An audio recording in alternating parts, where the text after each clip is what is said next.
Welcome to Frequency Matters, the RF and microwave update. I'm Pat Hindle, and I'm here with my co-host Kristen Anderson. The last episode, we talked about the January issue technical features, mainly the two metamaterials articles that we had. So we had the first one was a fractal antenna-shaped material that provides wideband omnidirectional cloaking at a microwave frequency, so that was a very interesting one. And we also completed our three-part series by the well-known scientists Dr. Rhoda and Dr. Podar, who talked about metamaterial Mobius strip resonators. So we complete those, and we thought maybe we'd talk about the products in this episode a little more. Sounds good. So yeah, what was our MVP? The MVP this month went to CST for their Studio Suite 2015, which introduced a number of new features or enhancements to features like a phased array wizard, a parametric import tools, radar cross-section, some PCB simulation, and quad meshing. This ought to make synthesis, simulation, and optimization of designs much more efficient. Yeah, it's a very powerful software package, so it's good to have a product feature on that. Right. We also had product features from Keysight on a signal generation enhancement for EW environment simulation. We had omnidirectional flat panel antennas at E and V band by Huber and Schooner, and also a 200-watt CW device by Cree, a GaN hemp device. So a lot of products going on there, and we had some tech briefs too. Yes, we had 4 tech briefs. One by Passive Plus on ultra broadband ceramic capacitors that range from 16 kilohertz to greater than 67 gigahertz. And then by Ethertronics on an integrated RF switching with a microprocessor on one device. Then there was a tech brief by Comtech PST on a 600-watt X-band solid-state power amplifier. And by a company called Diminusis, a tech brief on a 0.5 to 40 gigahertz high-speed tuner that captures 500 megahertz bandwidth. Yeah, that was a lot of good stuff in that issue. So yep. February will be coming out next, and we'll be able to preview that in the next episode. So, sounds good. Yeah, moving on to the news. Last year there was a lot of merger and acquisition activity. We spent a lot of time on that. We ended up the year with Rogers acquiring Arlon. And a lot of people have asked us, you know, is that going to continue? I think the answer is yes. Seems that way. Yeah, so Focus announced that they're acquiring Mazzuro. Wow. Focus is well known for their low pole tuners and systems, and Mazzuro is a spin-off from Cardiff University in the UK. They kind of coined the term waveform engineering, so they're a device modeling company, so they'll really go together well with Focus. Sounds good. And you know, it was just announced that L3 Communications acquired the assets of Mytech. So this new organization will be called L3 Narda Mytech. Like them all, this acquisition really makes sense as Mytech develops and manufactures specialized RF microwave products and solid-state SATCOM components that obviously complements the Narda product line.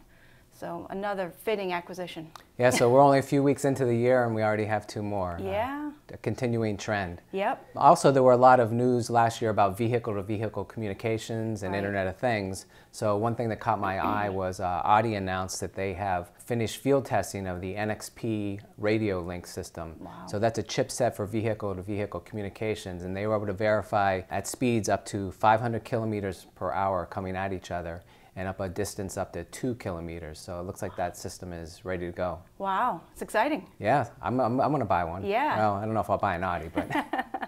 Also in the news, Thales Alenia Space has been selected by the European Space Agency for one of the 3 Phase B1 studies of the Planetary Transits and Oscillation of Stars program. Oh, that's a mouthful. Yeah, it goes by the acronym PLATO, so I PLATO. like that better, yeah. And the main purpose of the Plato mission, which is scheduled for launch in 2024, is to study planetary systems outside the solar system by identifying and analyzing planetary transits.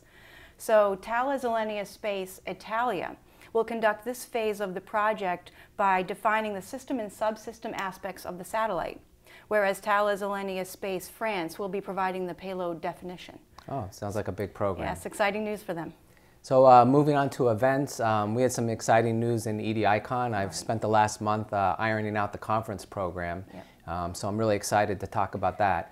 We have a full-day track on amplifier design, including topics on envelope tracking and digital pre-distortion. We have a full track on PCB design, so high-frequency PCB design. And we also have one on Internet of Things, so that's kind of low-power design techniques, antenna tuning and switching. Wow.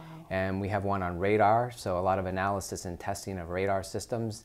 But I'm most excited about the 5G forum. Yeah. So we've added a whole New day. this year. Yeah, new this year on Wednesday. It'll be a 5G forum.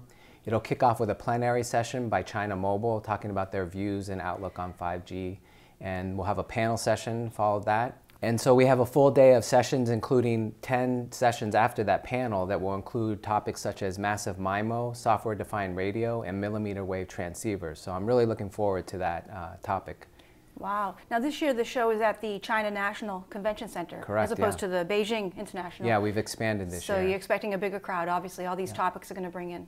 Yeah, so audience. registration is open, so you Yep. can register at ediconchina.com/registration. Yep. I also wanted to mention several new exhibitors since we met last have confirmed companies like Tektronix, Signal Core, Spectrum Electrotechnic, Gigalane, RF Lab Circuits, and Sonnet Software, all going to be participating in the exhibition. Yeah, so we really have a full conference and exhibition. Welcome everybody to come to that. It's April 14th through the 16th. Yep. Good enough. I think that just about wraps up this episode. We'd like to thank our sponsor, Mini Circuits, makers of the RF, IF, and microwave components ranging from DC to 40 gigahertz. You can learn about their products online at minicircuits.com. We'd like to thank you for watching, and we hope you'll join us again for the next episode of Frequency Matters.